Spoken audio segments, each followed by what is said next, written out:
仔女對自己冷漠冇偈傾，同佢講親乜嘢佢都好似冇乜回應咁，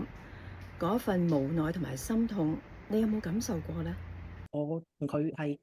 好似有層隔膜咁樣嘅，佢咩都唔想講啦，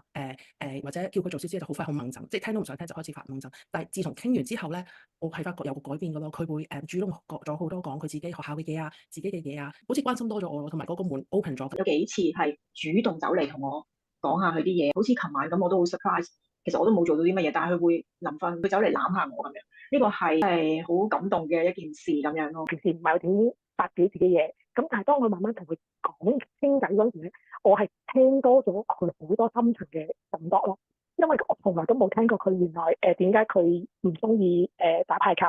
點解唔中意學琴，點解唔中意雞呢樣嘢，所有我從來都係覺得喺我嘅立場，我想你學，我覺得呢樣嘢對你有用，但係我冇聽過佢點解唔中意。咁好多次佢都係慢慢咁講俾我聽，原來佢嘅感受係點樣，佢嘅睇法係點。咁對我嚟講，我係真係一個當頭棒咗一聲，好多次都係。無論孩子幾多歲，心入面都會希望可以同父母有傾有講㗎。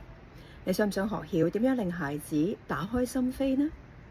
歡迎參加我嘅教養訓練，同孩子真正心連心。由而家報名開始。